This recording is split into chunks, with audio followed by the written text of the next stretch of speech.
guys have been waiting patiently to see if you should get Razer's latest and greatest, the all-new 12th gen Razer Blade 17. Well, you're in luck because we finally got ours in, and in this video, I'm going to be sharing with you my unboxing and giving you my first-hand impressions, as well as setting it up, taking a look at the internals, and giving you a sneak peek of some gameplay. Now, my experience so far with 12th gen has proven to be extra hot, so I did not think that an i9 on an even thinner chassis was going to be worth it. There's just too much thermal throttling already. So this version that we have for you has got the all-new 12th gen i7 CPU, the mighty and powerful NVIDIA GeForce RTX 3080 Ti GPU, a 17.3-inch QHD display with a 240Hz refresh rate, and 32 gigabytes of 4800 megahertz of the all-new DDR5 RAM. I know what you're thinking. Just shut up, Justin, and get to the unboxing.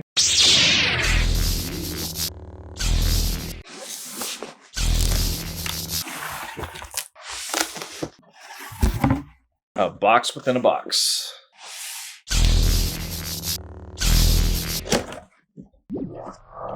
Got that super bubble wrap. Then here's your power cable.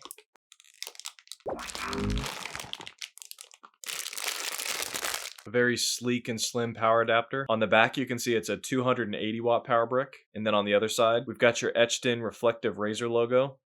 Alright, let's take this out.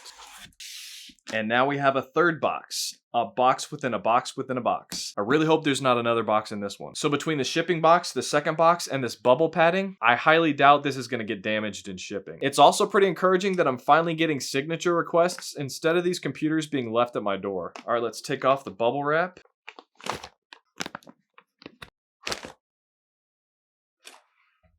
Hashtag go green with Razer. Our commitment is to sustainability. Now, before we get on to the main event, let's see what else is in the box.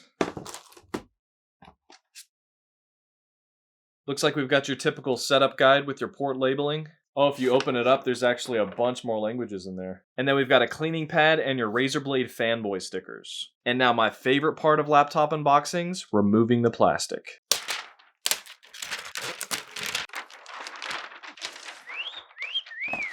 That is beautiful. Wow, it's actually kind of hard to open up. Got to stick your thumbnail in there. Very magnetic lid. Let's go ahead and take off the static blanket. The only noticeable difference I see on the keyboard layout is that they moved the power button from the right speaker grill to the right of the delete button. The keycaps themselves are supposed to be bigger though, which, yeah, they feel pretty comfortable. Still a pretty shallow key press though. I prefer just a little bit more feedback on my keys than this. But I mean, I don't hate it. Very quiet, clicky sound. We've now got laser cut speaker grills instead of inset like before. Really excited to check these speakers out. Razer Blade claims better speaker performance this year with 4 tweeters and 4 subwoofers. The massive touchpad feels very nice. At the top, we've got our 1080p Windows Hello camera as opposed to the 720p webcam from last year. This chassis is made out of an anodized matte black material, which honestly I really like. As far as fingerprints go, it's supposed to be fingerprint resistant. I've got kind of sweaty fingers right now. You can see with just some light rubbing that, yeah, there's actually quite a few fingerprints on there. So I'd have to say that my professional score on the fingerprint test, not a huge deal for me, but if that bothers you, then don't get it. All right, let's go ahead and take a look at the internals. On the back, you can see what looks like pretty minimal ventilation. Looks like we've got 10 screws to address before we can take the lid off.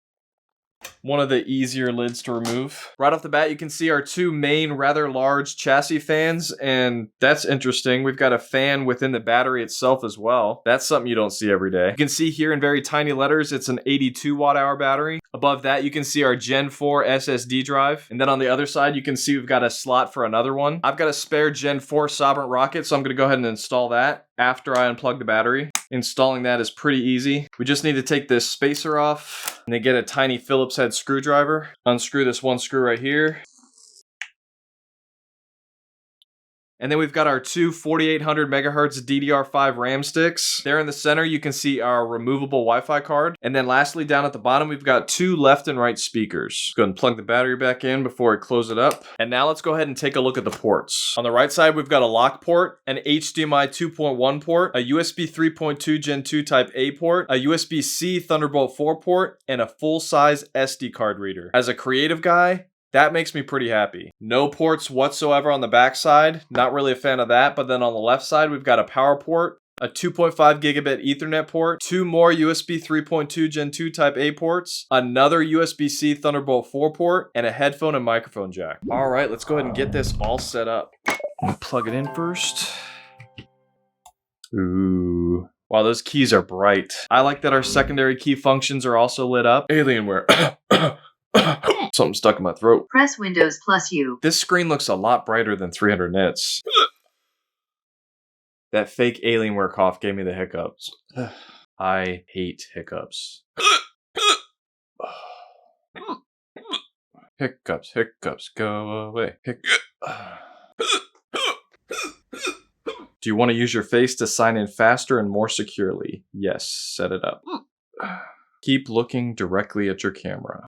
That's it, you're set. Wow, that got a lot easier. Create pin. Set up as new device. No, I don't like any of this stuff on. Access granted, we're giving you a free trial of Microsoft 365. Decline. This might take a few minutes. All right, now let's go ahead and jump into the main app that we're going to be using, the Razer Synapse app. So going into the System tab and then Customize, we've got your settings for hotkeys and macros. And then under Lighting, we've got some settings for controlling your RGB lighting based on whether it's plugged in or on battery. Then we've got a whole bunch of different animations that you can choose from that are pretty cool. Fire looks pretty cool. I also like how Ripple and Reactive look too. But then jumping into the Chroma Studio, you get a much better representation of what your RGB customizations are going to look like. And then under Performance, this is where you'll be controlling your thermal and power profiles. Here you can tweak your fan noise levels and power settings based on your performance needs or battery needs. And then clicking on Laptop Display Mode brings up your ability to use your dedicated NVIDIA GPU only to make sure that you're getting the best performance possible. But I found that personally for me, leaving this set to auto did a pretty decent job intelligently tuning these profiles depending on what I was doing. Now, I'm about to give you a sneak peek of some gameplay, but if you have any questions that you would like addressed for that full review, make sure to comment with them below. And if you're publicly subscribed, by going into settings and turning that on, not only do I guarantee to respond to your comment, but your comment gets replied to first. And if you subscribe with notifications turned on, then you'll be the first to know when my full review gets uploaded. Guys, remember every week I do a giveaway that randomly selects someone who's interacted with this channel. So make sure to like, comment, and subscribe with notifications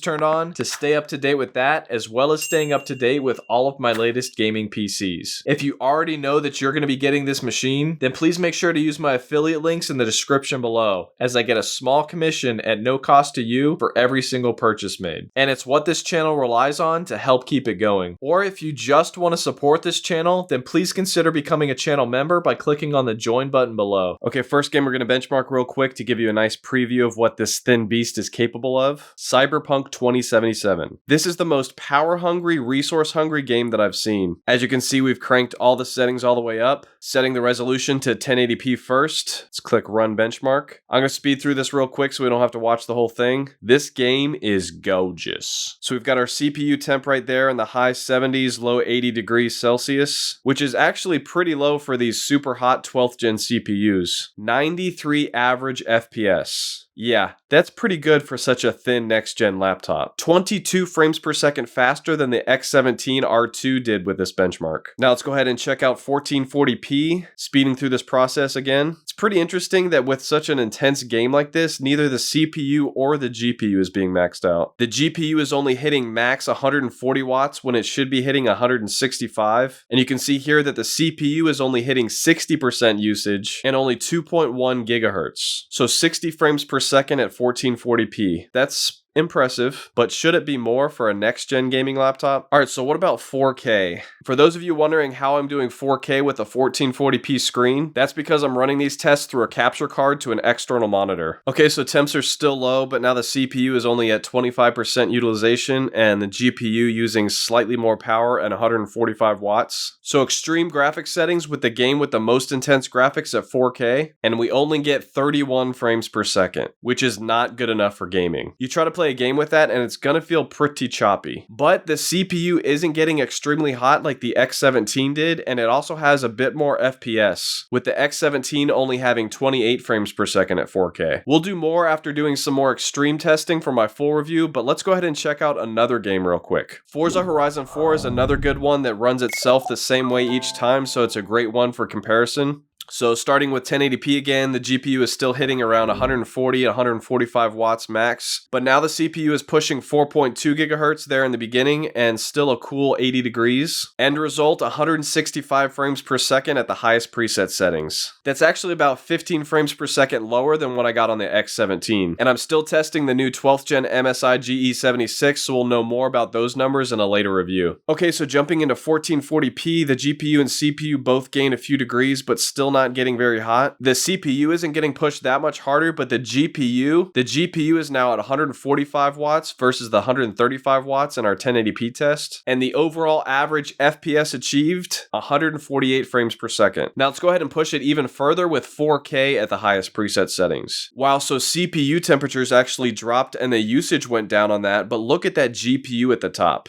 Finally, we're seeing close to that 165 watts that Razer claimed this GPU is capable of. So pushing this GPU to basically its max, we get 111 frames per second. That's pretty good, but for a laptop that's this expensive, you'd hope that it would have been the absolute best of the best. But still a lot more testing to be done before I can make any recommendations on whether this machine is worth that higher price tag. And the winner of this week's Amazon.com e-gift card giveaway is... LIGH. If you want to binge watch my other unboxings, then click on this playlist right here. Or if you want to see all my serious PC reviews, then click on this link right here. Thanks for watching, guys. I love you guys. God bless.